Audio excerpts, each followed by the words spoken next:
بسم الله الرحمن الرحيم.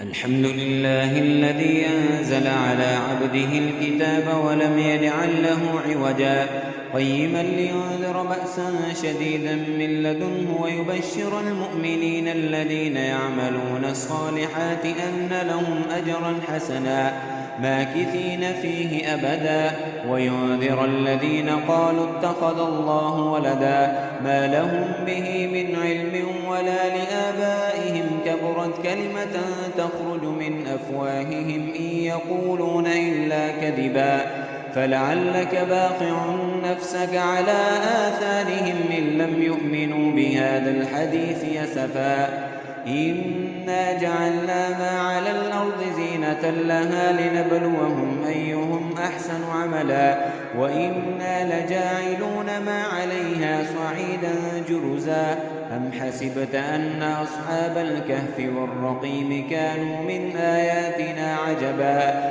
إذ أوى الفتية إلى الكهف فقالوا ربنا آتنا من لدنك رحمة وهيئ لنا من أمرنا رشدا فضربنا على آذانهم في الكهف سنين عددا ثم بعثناهم لنعلم أي الحزبين أحصى لما لبثوا ومدا نحن نقص عليك نبأهم بالحق إنهم فتية آمنوا بربهم وزدناهم هدى وربتنا على قلوبهم إذ قاموا فقالوا ربنا رب السماوات والأرض لن ندعو من دونه إلها لقد قلنا إذا شططا هؤلاء قوم اتخذوا من دونه آلهة لولا يأتون عليهم بسلطان بين فمن أظلم ممن افترى على الله كذبا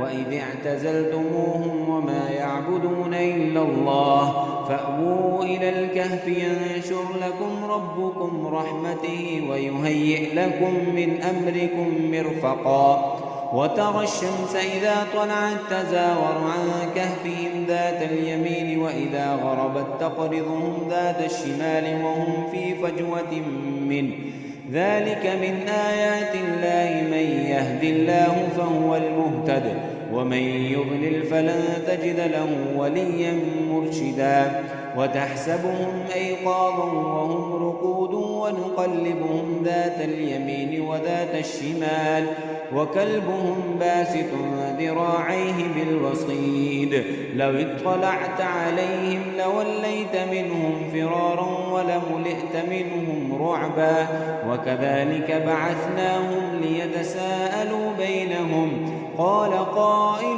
منهم كم لبثتم قالوا لبثنا يوما أو بعض يوم قالوا ربكم أعلم بما لبثتم فابعثوا أحدكم بورقكم هذه إلى المدينة فلينظر أيها أزكى طعاما فليأتكم برزق منه وليتلطف ولا يشعرن بكم أحدا إنهم إن يظهروا عليكم يرجموكم أو يعيدوكم في ملتهم ولا تفلحوا إذا أبدا وكذلك أعثرنا عليهم ليعلموا أن وعد الله حق وأن الساعة لا ريب فيها إذ يتنازعون بينهم أمرهم فقالوا ابنوا عليهم بنيانا ربهم أعلم بهم قال الذين غلبوا على أمرهم لنتخذن عليهم مسجدا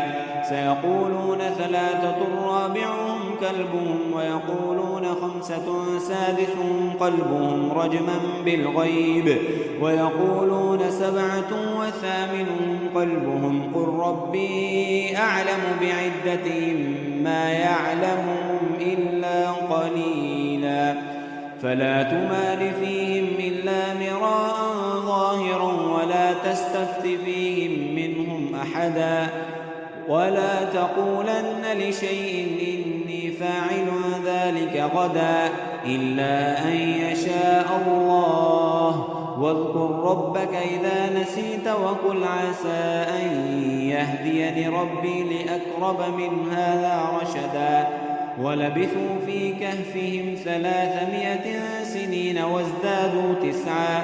قل الله أعلم بما لبثوا له غيب السماوات والأرض أبصر به وأسمع ما لهم من دونه من ولي ولا يشرك في حكمه أحدا. واتل ما أوحي إليك من كتاب ربك لا مبدل لكلماته ولن تجد من دونه ملتحدا.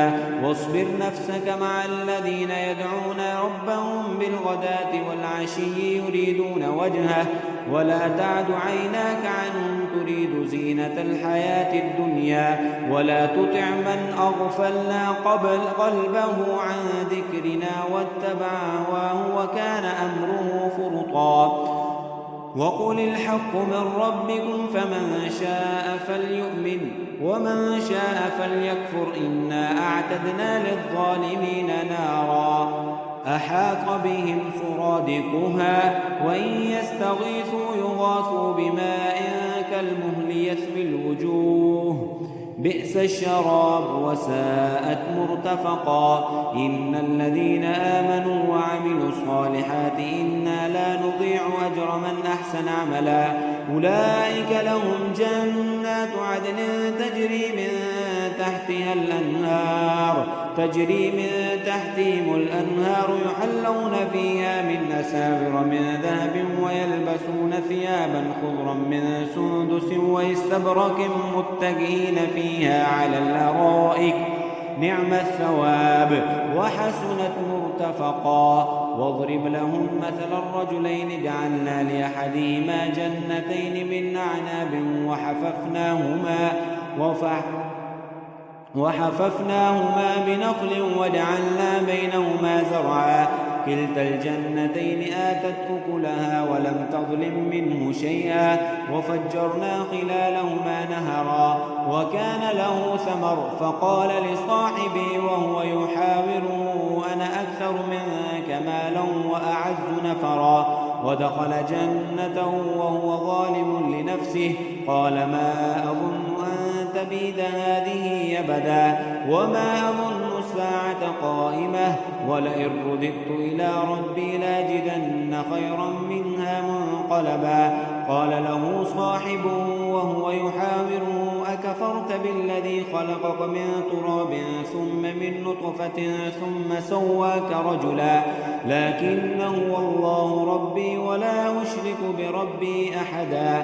ولولا إذ دخلت جنتك قلت ما شاء الله لا قوة إلا بالله إن ترني أنا أقل منك مالا وولدا فعسى ربي أن يؤتيني خيرا من جنتك ويرسل عليها حسبانا من السماء فتصبح صعيدا زلقا أو يصبح ماؤها غورا فلا تستطيع له طلبا.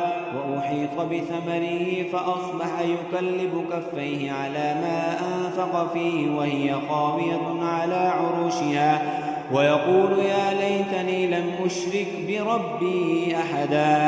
ولم تكن له فئة ينصرونه من دون الله وما كان منتصرا.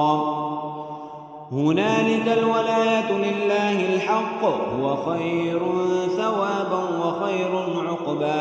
واضرب لهم مثل الحياة الدنيا كماء أنزلناه من السماء فاختلط به نبات الأرض فأصبح هشيما تذروه الرياح وكان الله على كل شيء مقتدرا. المال والبنون زينة الحياة الدنيا والباقيات الصالحات خير عند ربك ثوابا وخير أملا.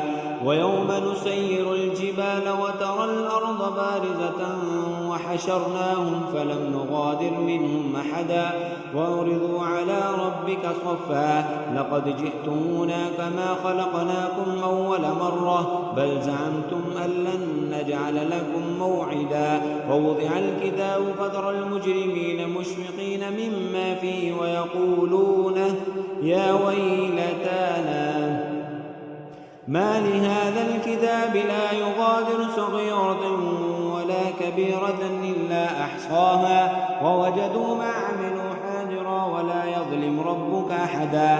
وإذ قلنا للملائكة اسجدوا لآدم فسجدوا إلا إبليس كان من الجن ففسق عن أمر ربه أفتتخذونه وذريته أولياء من دوني وهم لكم عدو بئس للظالمين بدلا.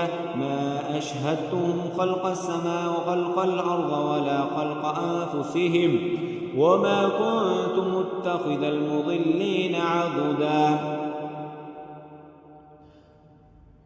ويوم يقول نادوا شركائي الذين زعمتم فدعوهم فلم يستجيبوا لهم وجعلنا بينهم موبقا. ورأى المجرمون النار فظنوا أنهم مواقعها ولم يجدوا عنها مصرفا. ولقد صرفنا في هذا القرآن للناس من كل مثل وكان الإنسان أكثر شيء جدلا. وما منع الناس أن يؤمنوا إذ جاءهم الهدى ويستغفروا ربهم إلا أن تأتيهم سنة الأولين أو يأتيهم العذاب قبلا. وما نرسل المرسلين إلا مبشرين ومنذرين ويجادل الذين كفروا بالباطل ليدحضوا به الحق واتخذوا آياتي وما أنذروا هزوا. ومن نظلم ممن ذكر بآيات ربه فأعرض عنها ونسي ما قدمت يداه إنا جعلنا على قلوبهم أكنة أن يفقهوه وفي آذانهم وقرا وإن تدعوهم إلى الهدى فلن يهتدوا إذن أبدا. وربك الغفور ذو الرحمة لو يؤاخذهم بما كسبوا لعجل لهم العذاب بل لهم موعد لن يجدوا من دونه موئلا. وتلك القرى أهلكناهم لما ظلموا وجعلنا لمهلكهم موعدا. وإذ قال موسى لفتاه لا أبره حتى أبلغ مجمع البحرين أو أمضي حقبا فلما بلغا مجمع بينهما نسيا حوتهما فاتخذ سبيله في البحر سربا. فلما جاوزا قال لفتاه آتنا غداءنا لقد لقينا من سفرنا هذا نصبا. قال أرأيت إذ أوينا إلى الصخرة فإني نسيت الحوت وما أنسانيه إلا الشيطان أن نذكره واتخذ سبيله في البحر عجبا. قال ذلك ما كنا نبغ فارتدا على آثارهما قصصا فوجدا عبدا من عبادنا آتيناه رحمة من عندنا وعلمناه من لدنا علما. قال له موسى هل أتبعك على أن تعلمني مما علمت رشدا؟ قال إنك لن تستطيع معي صبرا وكيف تصبر على ما لم تحط به خبرا. قال ستجدني إن شاء الله صابرا ولا أعصي لك أمرا. قال فإن اتبعتني فلا تسألني عن شيء حتى أحدث لك منه ذكرا. فانطلقا حتى إذا ركبا في السفينة خرقها قال أخرقتها لتغرق أهلها لقد جئت شيئا إمرا. قال ألم أقل لك إنك لن تستطيع معي صبرا. قال لا تؤاخذني بما نسيت ولا ترهقني من أمري عسرا. فانطلقا حتى إذا لقيا غلاما فقتله قال أقتلت نفسا زكية بغير نفس لقد جئت شيئا نكرا. قال ألم أقل لك إنك لن تستطيع معي صبرا. قال إن سألتك عن شيء بعدها فلا تصاحبني قد بلغت من لدني عذرا. فانطلقا حتى إذا أتيا أهل قرية استطعما أهلها فأبوا أن يضيفوهما فوجدا فيها جدارا يريد أن ينقض فأقامه. قال لو شئت لاتخذت عليه أجرا. قال هذا فراق بيني وبينك سأنبئك بتأويل ما لم تستطع عليه صبرا. أما السفينة فكانت لمساكين يعملون في البحر فأردت أن أعيبها وكان وراءهم ملك يأخذ كل سفينة غصبا. وأما الغلام فكان أبواه مؤمنين فخشينا أن يرهقهما طغيانا وكفرا فأردنا أن يبدلهما ربهما أبوهما خيرا منه زكاة وأقرب رحما. وأما الجدار فكان لغلامين يتيمين في المدينة وكان تحته كنز لهما وكان أبوهما صالحا فأراد ربك أن يبلغا أشدهما ويستخرجا كنزهما رحمة من ربك وما فعلته عن أمري ذلك تأويل ما لم تستطع عليه صبرا. ويسألونك عن ذي القرنين قل سأتلو عليكم منه ذكرا. إنا مكنا له في الأرض وآتيناه من كل شيء سببا فأتبع سببا حتى إذا بلغ مغرب الشمس وجدها تغرب في عين حمية ووجد عندها قوما قلنا يا ذا القرنين إما أن تعذب وإما أن تتخذ فيهم حسنا.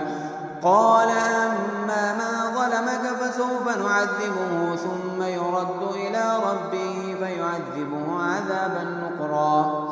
وأما من آمن وعمل صالحا فله جزاء الحسنى وسنقول له من أمرنا يسرا. ثم أتبع سببا حتى إذا بلغ مطلع الشمس وجدها تطلع على قوم حتى لم نجعل لهم من دونه سترا. كذلك وقد أحطنا بما لديه خبرا. ثم أتبع سببا حتى إذا بلغ بين السدين وجد من دونهما قوما لا يكادون يفقهون قولا قالوا يا ذا القرنين إن يأجوج ومأجوج مفسدون في الأرض فهل نجعل لك خرجا على أن تجعل بيننا وبينهم سدا. قال ما مكني فيه ربي خير فأعينوني بقوة أجعل بينكم وبينهم ردما. آتوني زبر الحديد حتى إذا ساوى بين الصدفين قال انفخوا حتى إذا جعله نارا قال آتوني يفرغ عليه قطرا فما استطاعوا أن يظهروا وما استطاعوا له نقبا. قال هذا رحمة من ربي فإذا جاء وعد ربي جعله دكا وكان وعد ربي حقا. وتركنا بعضهم يومئذ يموج في بعض ونفخ في الصور فجمعناهم جمعا وعرضنا جهنم يومئذ للكافرين عرضا. الذين كانت أعينهم في غطاء عن ذكري وكانوا لا يستطيعون سمعا. أفحسب الذين كفروا أن يتخذوا عبادي من دوني أولياء إنا أعتدنا جهنم للكافرين نزلا. قل هل ننبئكم بالأخسرين أعمالا الذين ضل سعيهم في الحياة الدنيا وهم يحسبون أنهم يحسنون صنعا.